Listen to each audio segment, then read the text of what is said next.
Hey guys, welcome back to my channel quick recipes with Mamoni. আরও একটি নতুন ভিডিওর সঙ্গে তোমাদেরকে জানাই আরও একবার ওয়েলকাম, আর আমার তরফ থেকে অনেক অনেক ভালোবাসা।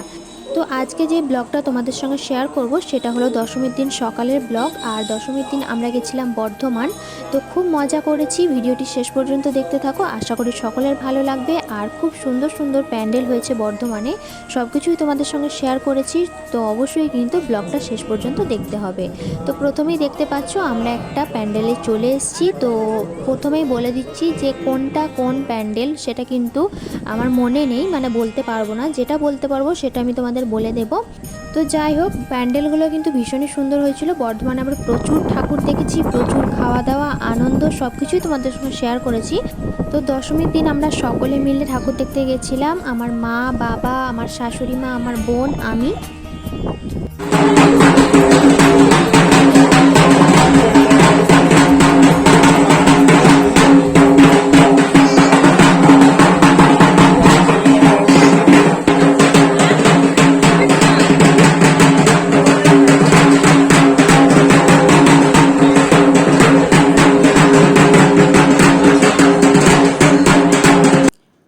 তো আরও একটা প্যান্ডেলে চলে এসেছি দেখো, আর এটা হলো আলমগঞ্জ। তো এখানের মানে কি বলবো, এগুলো মুখে বলে বা ভিডিওর মাধ্যমে এগুলো বোঝানো যায় না। তো বর্ধমানের আশেপাশে যার বাড়ি বা এবছর মানে যারা এসছিলে এই বর্ধমানের আলমগঞ্জের ঠাকুর দেখতে, তারাই একমাত্র জানো যে এখানকার কারুকার্য কেমন হয়েছিল। মানে অসাধারণ একটা রাজস্থানী মানে রাজস্থানী শিল্পকে এখানে ফুটিয়ে তোলার চেষ্টা করা হয়েছিল। তো যাই হোক, মানে অসাধারণ হয়েছে। তো তোমরা ভিডিওর মাধ্যমে কতটা বুঝতে পারছো জানি না, আশা করি কিছুটা হলেও বুঝতে পারবে, মানে আন্দাজ করতে পারবে। তো যাই হোক, বর্ধমানের মধ্যে আমার তো মনে হয় এটাই সেরা। তো কার কি জানি না, তবে আমার মতে এটাই সেরা। মানে যাই হোক, তোমরা দেখতে থাকো, দেখলে তোমরাও কমেন্টে জানিও যে প্যান্ডেলটি তোমাদের কেমন লেগেছে। তো তোমরা দেখতে থাকো, তাহলেই বুঝতে পারবে। আর যদি ভালো লেগে থাকে কমেন্ট করতে কিন্তু ভুলো না। তোমরা কিন্তু কেউ কমেন্ট করছো না, তো কেন করছো না সত্যিই বুঝতে পারছি না। যদি ভালো লাগে সেটাও কমেন্টে জানিও, আর যদি ভালো না লেগে থাকে সেটিও কমেন্টে জানিও। তো তোমাদের কমেন্টের আশায় কিন্তু আমি থাকবো। তো যাই হোক বন্ধুরা, তোমরা শেষ পর্যন্ত দেখতে থাকো, আশা করি সকলের ভালো লাগবে।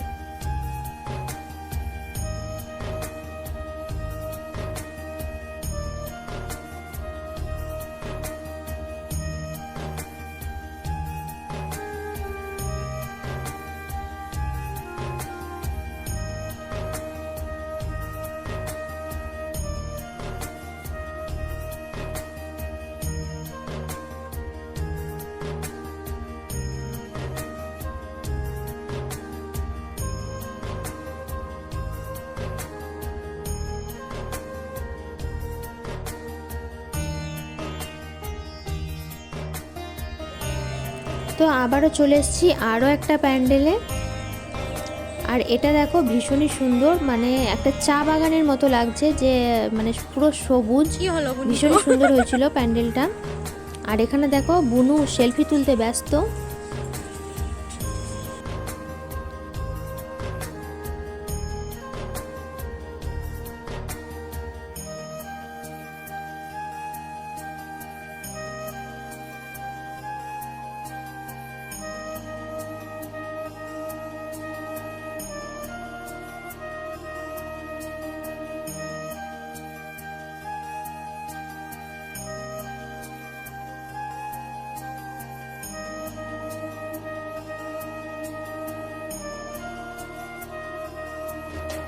তো আবারও চলে এসেছি আরও একটা প্যান্ডেলে। তো এই প্যান্ডেলটা আমার ভীষণই ভালো লেগেছে, কারণ পুরো প্যান্ডেলটার মধ্যে কাগজ দিয়ে সব কিছু তৈরি করা হয়েছে, মানে কাগজের নৌকো, কাগজের ফুল, এখানে দেখতে পাচ্ছ কাগজের এখানে পাখি বানানো হয়েছে কত।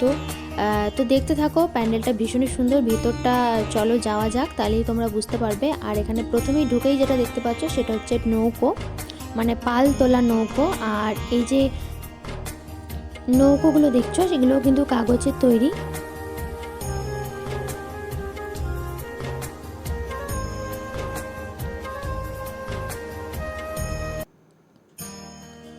আর বাচ্চাদের যেসব ছড়া আছে, ছোট্ট ছোট্ট ছড়া, তো সেগুলোকেই এর মধ্যে দেখো দেওয়া হয়েছে। আর এই যেটা দেখছো সব কিছুই কিন্তু কাগজ কেটেই তৈরি করা।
তো বুনু এখানে প্যান্ডেল সম্বন্ধে কিছু বলছিল, তো সেগুলো আমি এখন মিউট করে দিয়েছি, কারণ যেহেতু দশমীর দিনের ব্লগ ওটা, তো সেই সম্পর্কিত কিছু কথা সেখানে বলা হয়েছিল, তো সেই জন্য এখন আর সেগুলো আর বলার প্রয়োজন নেই, তাই আমি সেগুলো মিউট করে আমি পরে ভয়েস দিচ্ছি।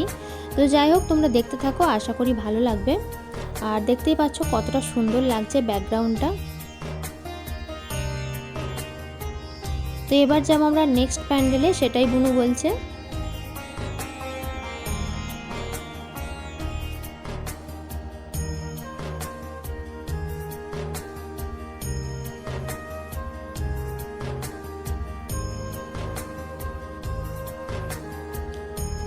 আর বেরোনোর আগে পেয়ে গেছি মায়ের ভোগ, তো প্রসাদ দিচ্ছিল এখানে, তো সেই প্রসাদ আমরা নিলাম, তো সবাই মিলে খেয়েও নিয়েছি। তো এবার যাচ্ছি আরও একটা নতুন প্যান্ডেল, মানে নেক্সট প্যান্ডেলে যাচ্ছি।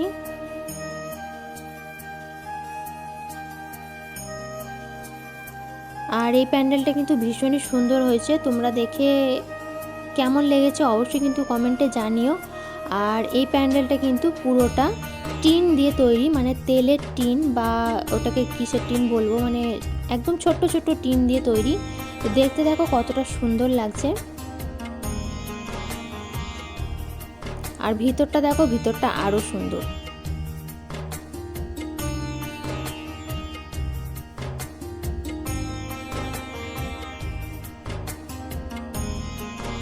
তো আমার এই চ্যানেলে যেসব তোমরা ব্লগ ভিডিও দেখেছো, মানে পুজোর যে ব্লগ ভিডিও দেখেছো, তার মধ্যে কোন প্যান্ডেলটা তোমাদের সব থেকে বেশি ভালো লেগেছে সেটা কিন্তু অবশ্যই কমেন্টে জানিও। তো চলো বন্ধুরা, এবার শেষ পর্যন্ত দেখতে থাকো। আর এখানে দেখতে পাচ্ছ হাত পাখা দিয়ে পুরো কিন্তু মানে ভিতরটা করা হয়েছে, এটা দেখো একটা মড়াই টাইপের করা আছে। তো ভিতরটা কিন্তু ভীষণই সুন্দর। তো দেখো এটা কতটা সুন্দর লাগছে। হাত পাখা, প্রদীপ, ফুল এই সব কিছু দিয়ে কিন্তু ভিতরটাকে ডেকোরেট করা আছে। তো এগুলো সবই কিন্তু হাত পাখা।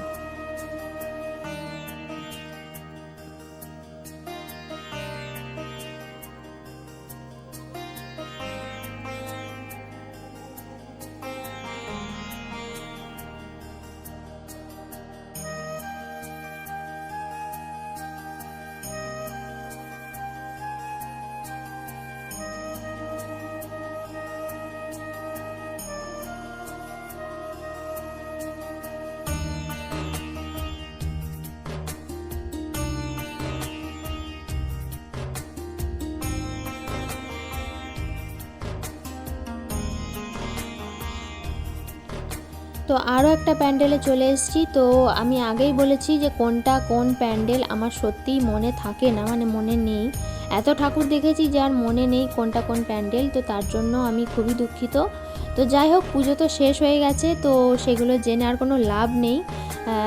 তো যাই হোক, বলে দিলে হয়তো ভালো হতো, কিন্তু যেহেতু বলতে পারিনি তার জন্য সত্যিই খুব দুঃখিত। তো তোমরা প্যান্ডেলগুলো দেখো আর এনজয় করো। সামনে পোর্শনে নেই চেষ্টা, সামনেটা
হ্যাঁ চলো।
তো এই যে প্যান্ডেলটা তোমরা দেখছো, এটা পুরোটাই কিন্তু কাঠের তৈরি, আর কতটা সুন্দর দেখো কাজ, দারুণ সুন্দর করেছে এই প্যান্ডেলটা। মানে এগুলো নিজের চোখে না দেখলে এগুলো বোঝা যায় না।